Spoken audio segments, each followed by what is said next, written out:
So, we've got a whole world that has been opened since the beginning of Squadrons, esports like never before seen in Star Wars, and the person that defined an era with his Squadrons tournament, BoomStick, the man, the myth, the legend, right here on the podcast.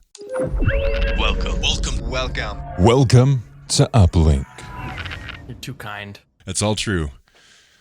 So, I mean, indicative of your skills is the whole going freelance thing you did, which I'm super happy about. Oh yeah, I think that the freelance life just suits me a little better, and it definitely gives me the flexibility to work on the projects that I want to work on. So let's talk a bit today. We're talking about Star Wars Squadrons Premier Tournament League. Is that the best way to describe it? Premier Tournament, really. I would Operation say Ace.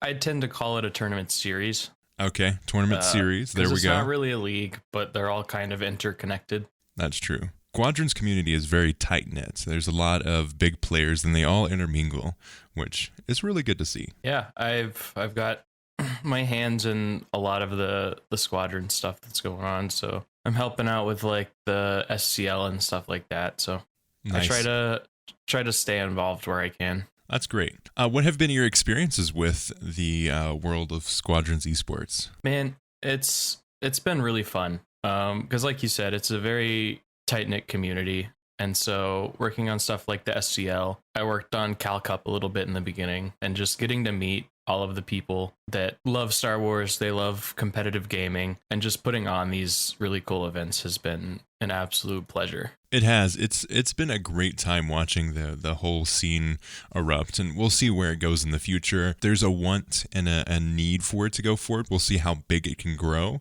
What are some of your expectations on how big Squadrons Esports could be, depending on what we've got and what's projected for the future? I mean, especially with it going free to play here soon. I mean, not free to play. I guess it's getting added to EA Play soon. Yes. And so I think that that's going to open it up to an even bigger audience. And I think having the player count go up, and then having more eyes on the scene in general, is really going to draw people in. So I think we're going to start seeing probably several tournaments a month. We've already got Cal Cup that's doing at least one a month. Mm-hmm. And we've got SCL, which has been going for a couple months. But I think we're going to start seeing more tournaments of every scale, which is going to be really cool. You mentioned Cal Cup, and we've had friends of the show, Steve on, as well as Spiro.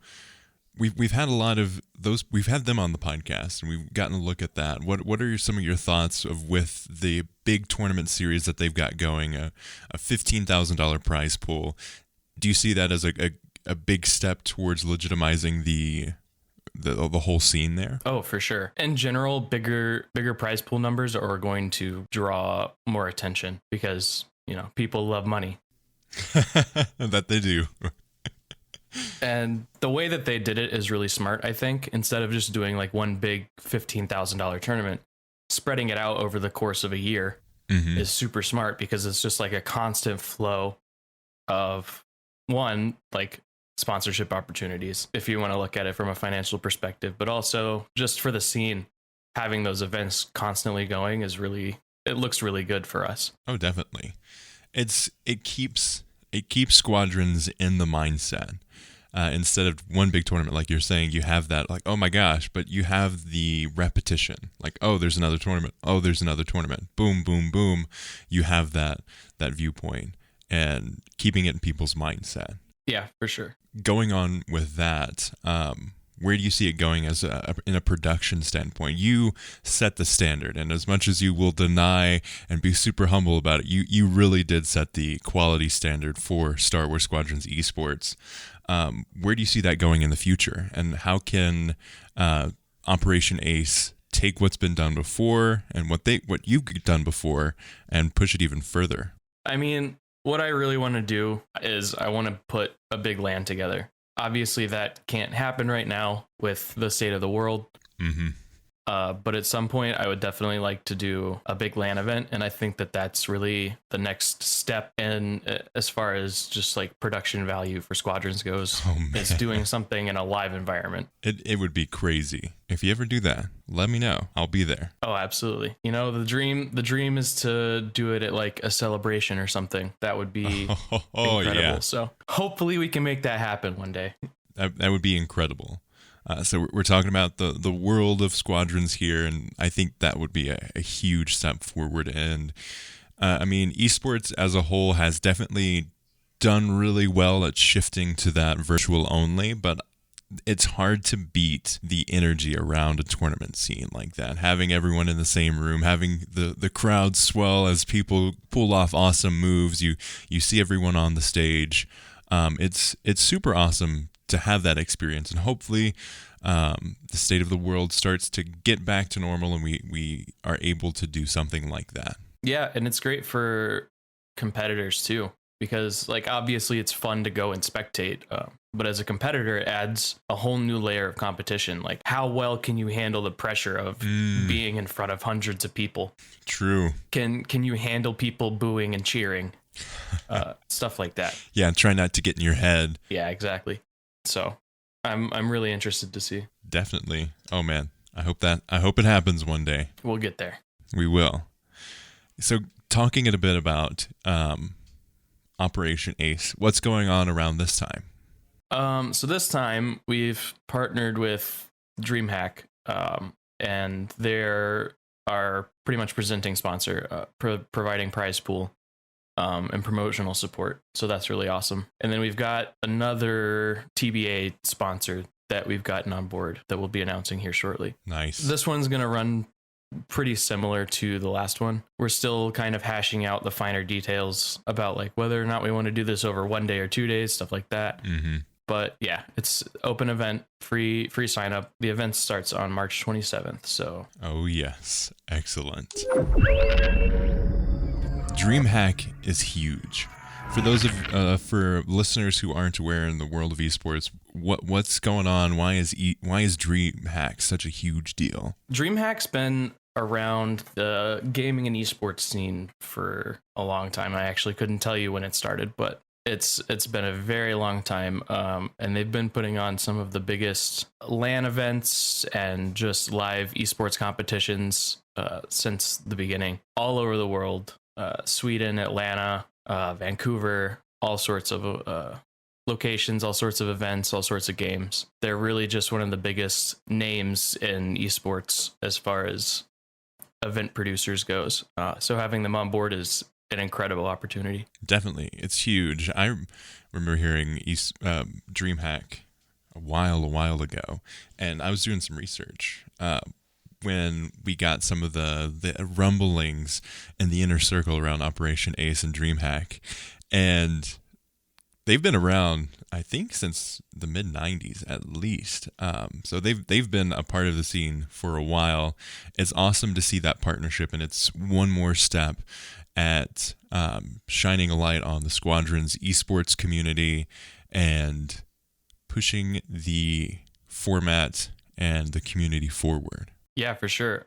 It's just having a name that big from the esports world really, like you said, adds a new level of legitimacy. And obviously with their promotional support, that's going to bring a whole new set of eyes to Squadrons and its competitive scene. Definitely. So what have been your experiences with watching the sport continue, and how good people are getting? What's been going on with the meta on that front? I don't actually get to play the game that much because I'm too busy, producing events and stuff. Uh-huh. But from what you've seen. So getting on and like watching Cal Cup and like watching all these other tournaments that are happening and just seeing these people, like, what are they, boost gasping now and like dead drifting and stuff all over the place is insane. And I can't even. We're approaching the skill ceiling a lot quicker than I thought we would. Yeah, I remember we were having the discussion around the first Operation Ace, and we're like, oh yeah, the skill floor was already pretty high, and it's just going to go higher, and we projected what, like a year later, and here we are a couple months later. We're really getting that much quicker than we thought. Yeah, where we're gonna be in another 6 months is like I can't even predict it at this point. Mm-hmm. I don't know. Everybody's just gotten so much more. I think the biggest leap we've seen is like movement mechanics. Yeah. And so just like seeing the way these pilots are flowing around the battlefield is insane to see. And like doing that while maintaining pinpoint accuracy blows my mind. It makes me sad when I think about jumping into Squadrons, because I'm like, I've seen how good people are, and I'm like also I'm sitting there thinking about jumping into Squadrons and playing some more, and I'm like, but those other people are really, really good. I'm just gonna get trounced if I try. Exactly. So on that topic, where do you see that affecting the way that the game is going to go forward? Because I mean, we always expected this, and I think what's really good about the Squadrons community is how open people are with giving tips and tricks and building up the beginner base. But I see that as also kind of an issue with how high the skill floor and ceiling is so far. I think it's things like that are going to improve, especially when we get the game on Game Pass. That'll increase the population, and theoretically matchmaking should be a little bit better, so new players will actually get matched with new players instead of like level 300 400 players. Yeah. And so I think that'll make the learning curve a little bit easier to handle. Mm-hmm. The skill of these top tier players is amazing to see. And with the Cal Cup recently, I was one of the shoutcasters for that event, and towards the end, we did get to see some high-level B-Wing play, which, oh my gosh. Yes. I was so pumped. I know Ian Fraser was amped to see the B-Wings come out. Yes. I'm interested to see how they keep tweaking stuff and seeing how the meta shifts. Mm-hmm.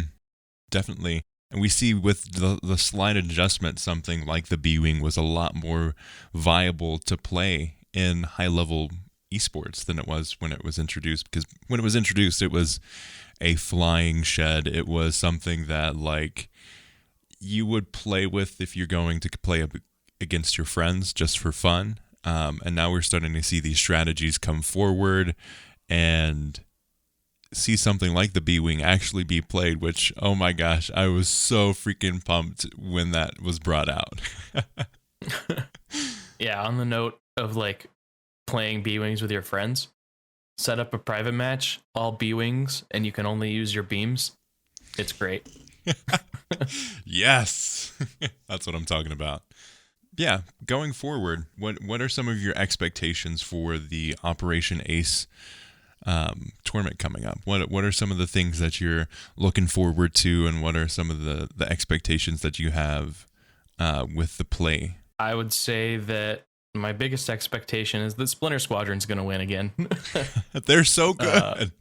I know they've been playing out of their minds. I didn't think that we would have a dominant team like this so early on in the competitive lifespan, but here we are. I think a lot of the top teams are starting to solidify themselves as like, these are the top teams that are probably going to be here for a while. I think we still got bubble teams that are shifting around a little bit. But I think like our top 5-ish teams are probably settled at this point. And I guess that could really, those top 5 teams could probably place in any order in any given tournament. Definitely. Just because they're all kind of leveling out as far as skill goes. And yeah, it's really interesting to see. And I'm really excited to see how teams start settling. Definitely. We've seen a lot more shifting with who's on what teams now, and just talking about Splinter Squadron. Good gosh, they are just so good. So good.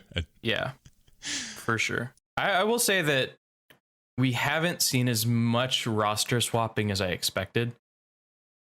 Because in like the Rocket League scene, you would have people swapping rosters like every week. Okay. And you don't really have that very much here. Like there's still some, obviously, but nothing crazy. So Yeah. that's pretty cool to see. So Rocket League, obviously your baby, one of your favorite games, correct? Oh yeah, absolutely.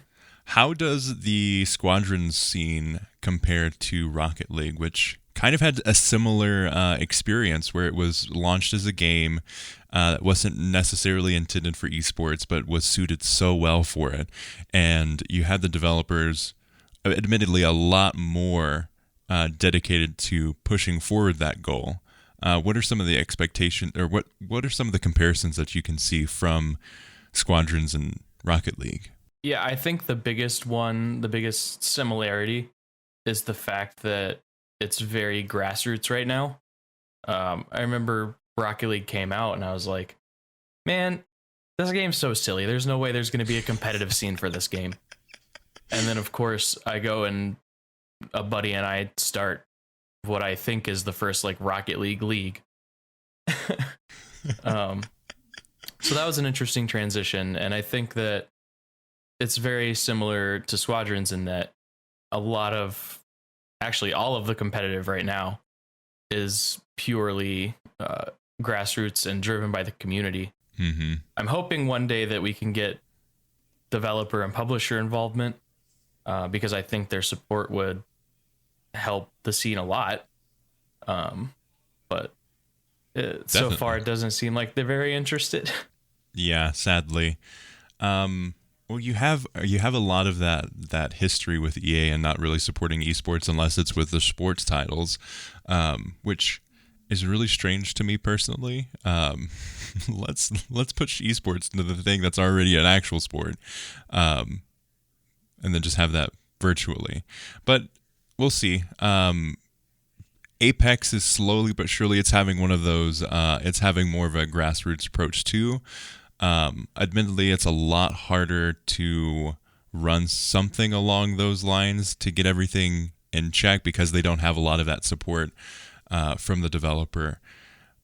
What kind of the support from the developers of Rocket League really pushed the game forward, and what could be implemented for Squadrons? I mean, at the beginning, it was a lot of just promotion. So promoting a lot of these smaller competitive events through their platforms like social media and like on their website and stuff. That was really good. But then obviously they started doing their own official tournaments. And like with the RLCS and stuff, I worked on that for 6 seasons. And so just being able to have access to the resources that they're providing to run an official league really helps to build the best event that you can build. Mm-hmm. And I don't think we're really going to start seeing really like top tier premier events until that starts happening and like the money is there. Okay, so like step one, if we're gonna the 3-step guide to bringing Squadrons to an actual esports is to step one, build up the visuals of what is it? Marketing terms here coming out. The optics of seeing the the official EA Star Wars, EA Twitter, basically the social media platforms, pushing it out and building up the support of those grassroots communities and the events and the tournaments that they've got going there, and then ultimately having that build up, supporting those, having partnerships, and then ultimately with Rocket League, they started their own. Do you obviously we want to see that happen? Is there an expectation that maybe in a couple years as we build up this community that actually does happen? I don't know. I can't really, based on what I know about EA and like obviously working with them in the past, personally, no, I don't have that expectation. Mm-hmm. I think that we as a community, kind of the burden falls on us to prove to them that it's worth it. Yeah. So we have to prove to them that, one, this esport its existence is going to bring in more players, and 2, that they can capitalize on that in some way and make money off of that. Yeah. And I think that a lot of the problem lies in the way that Squadrons was built, and that they don't really have a way to capitalize on the esport besides just selling copies of the game. And so I don't think that it's going to be very easy for us to prove to them that it's worth it for them to get involved. As much as I obviously hate to say that, that's just what I think the reality is.